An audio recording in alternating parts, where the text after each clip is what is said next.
All right guys, what's up? I'm Chad, welcome back to the channel, joined by Kyle. Today we're going to be changing out the front actuator in his four-wheel drive. He doesn't have four-wheel drive currently, and that seems to be a big problem every time we go out to the woods. Two wheels are working when four wheels should be.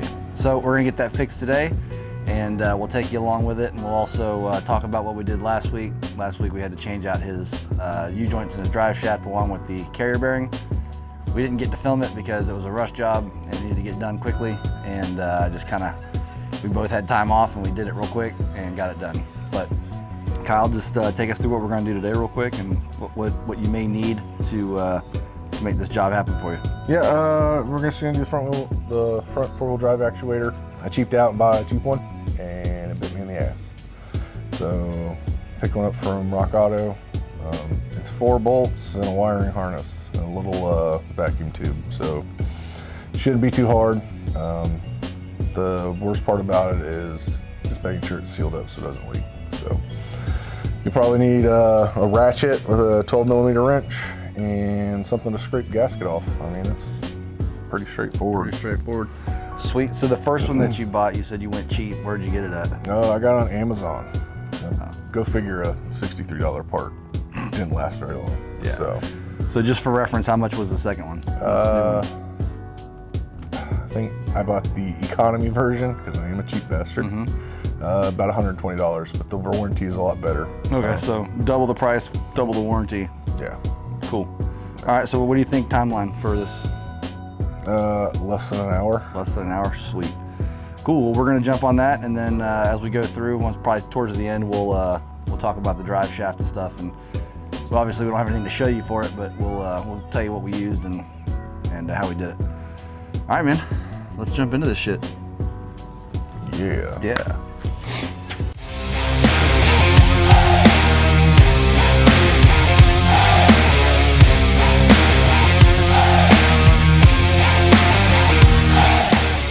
All right, we're gonna go into the truck here. So right here at the front, just climb your ass under. Going back through the skid plate here. The four-wheel drive actuator is right here. So let me see if I can get an angle for you. So there's 4 bolts. There's one here, and then there's 2 up top. The wiring harness is right here, and then let me squeeze my big button here. There's a vacuum breather line right here. It just pops right off. Most of the kits come with a new line. It's a real pain in the butt to change, so I haven't changed this one. We might try to change it today just to be everything square. So yeah, that's pretty much where we're gonna start. Got it in here last time. But right now I'm just breaking them loose. I'm breaking the bolts loose.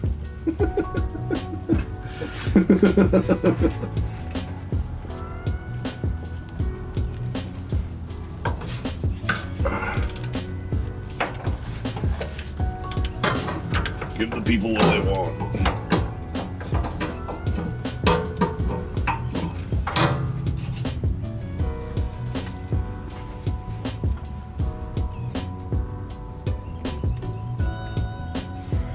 Right now I'm just fiddle fucking my way through getting the last bolt that's tucked way up in there.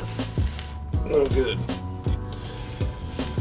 Oh, let's drop this. Fiddle fuck, is that a technical term? Yes. Okay. Yeah. It's like your sea hair away. Yeah. Just want to make sure the audience is versed in the vocabulary. Yeah, it's pretty confined in here, so you gotta kind of work your way around to get to these bolts. It's not impossible, it's just kind of a pain in the ass. Alright, so these 3 bolts aren't too bad to get to. It's this top one. You're gonna have to drop skid plate and go over the cross member here. A wobble, and I think it's either an 8 or a 10-inch extension is where it's at. But all we're going to do now is try to pop this thing off. We might need a hammer to break it loose because I gobbed on the gasket maker, RTV. So yeah, we're gonna need a hammer just to knock it loose. Thank you. Yeah, so we're just gonna give it some glove taps. There we go. Make sure you have your drip pan ready to go. And then you just kind of finagle this thing out. And that's that. Alright. Set this in the box here in the pan. While I'm down here, I'm going to pick some of this RTV off. Ew. Gross. Alright, yeah, just kind of let it drain for a little bit, and then we'll get in here and scrape this stuff off and put the new one in.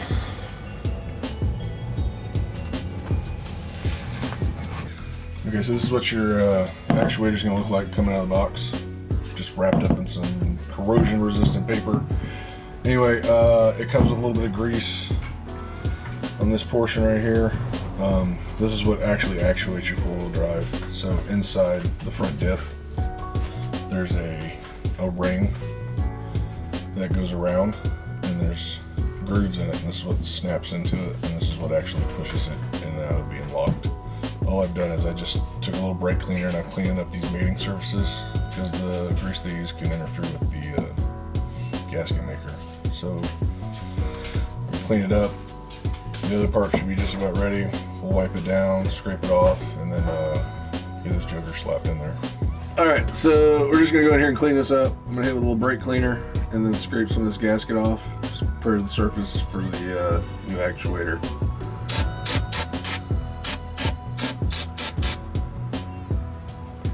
Yeah, just a little brake cleaner, a little raggy rag. You raggedy bitch. You're raggedy bitch. And then I've got this nifty little scraper I picked up from the old Harbor Freight sponsor. Maybe one day.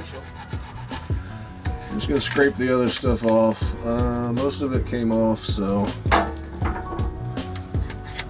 There's some, get most of it off. Alright. We'll let that drip dry. It should evaporate pretty quickly. And then we'll get the new unit in and torque it down.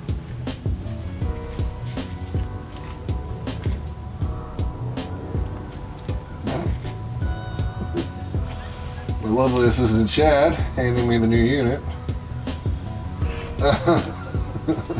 So I went ahead and already put some RTV sealant on here. Yeah, we're just gonna get it in and try to get it lined up and go from there.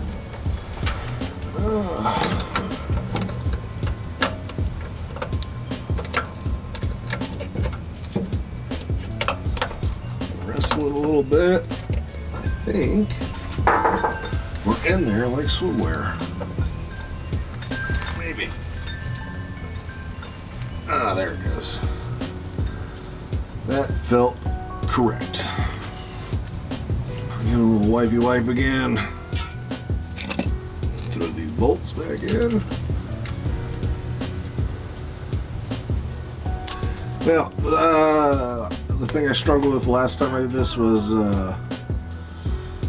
this mother trucker kept leaking. I wouldn't get it, the seal right. I don't know what it was, but it took me like 4 times in and out over like a 2-week period to get it not to leak. And now I can't get my big ass hand in here. Oh, that's good. Yeah, just, yeah. Come on, you son of a bitch. Ah! Alright, maybe move that so I quit dropping the bolt back in the gear oil. Alright. Everything's coming up, Kyle.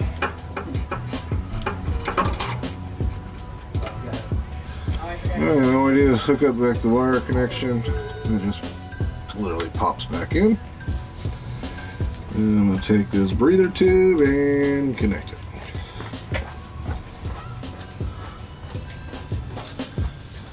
Maybe. Alright, since that's all done, give it a quick spray down with some brake cleaner. And we're ready to test it. The only other thing I might need to do is top off the differential, this gear oil. Let's see if this joker works. Now we test it. Fire the truck up. Let's see if it goes into 4-wheel drive. Hear everything clicking, blinking, blinking.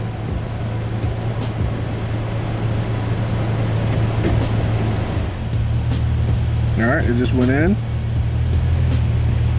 We're gonna put it in neutral. Let's set the seat brake so it doesn't jump. And then we'll see if it goes 4-wheel. Heard it click in. It's locked down. See if it comes out. It's a little rough. So let's see if it comes out. Comes out. You might just be caught between gears. Yeah. It needs to be. I need to drive it a little bit, but as of right now, it works. So that solved my 4-wheel drive problem for the most part. This is Kyle. This has been terrible.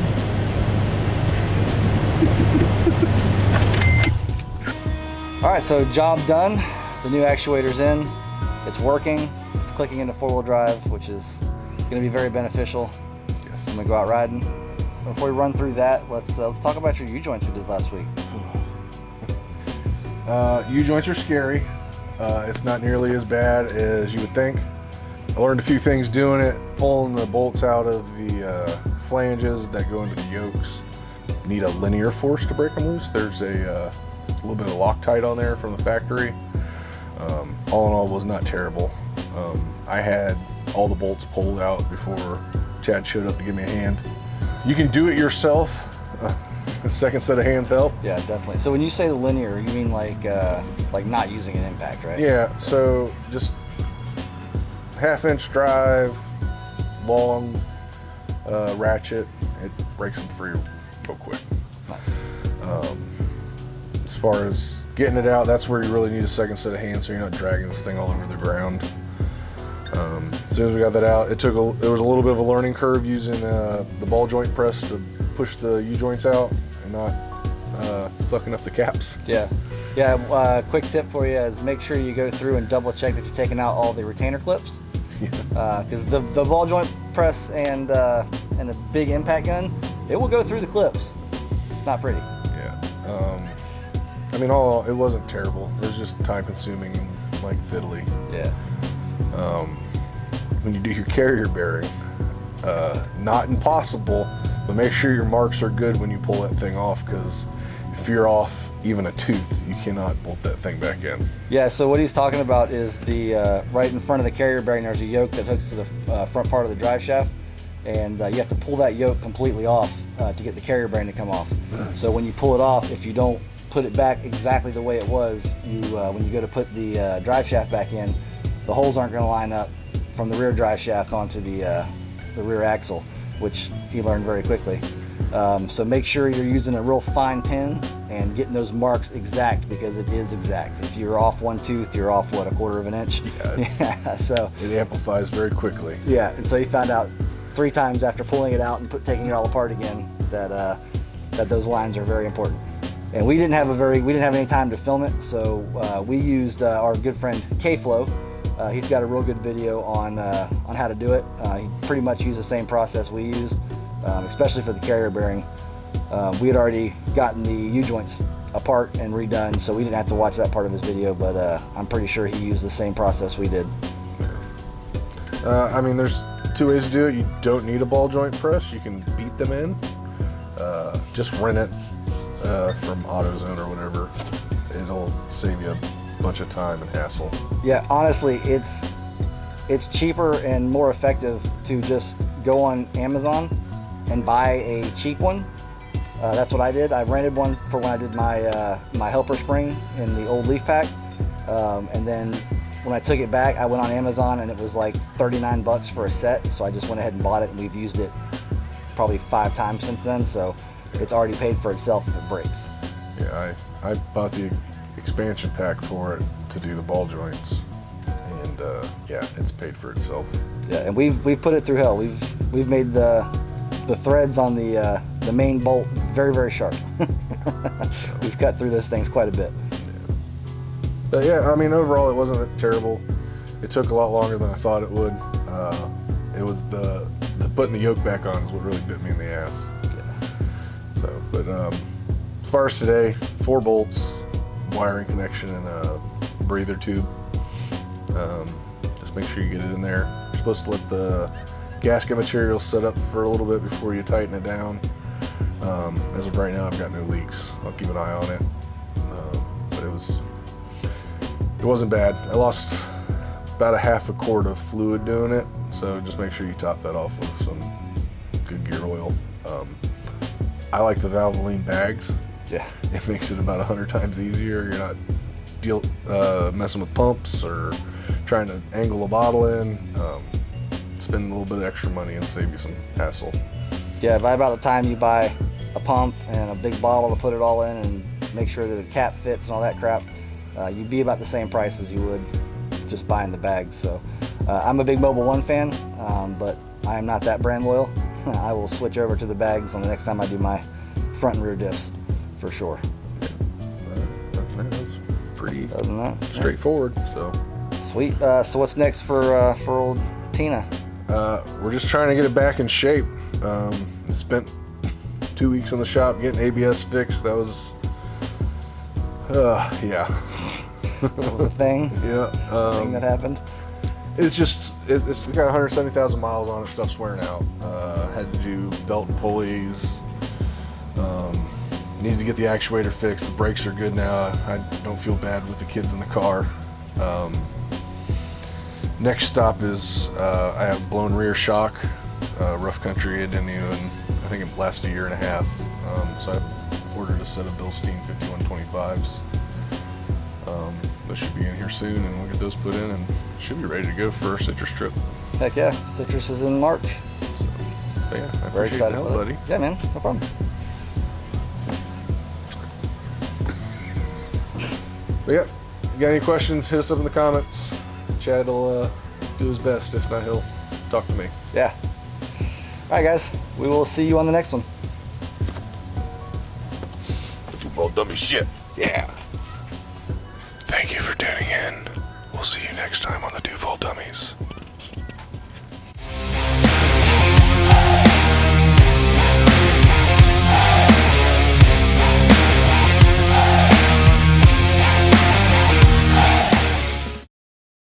Thank you for watching the Duval Dummies. I'd like to thank our sponsors and Patreons. Harbor Freight. Harbor Freight, please. I need some more stuff.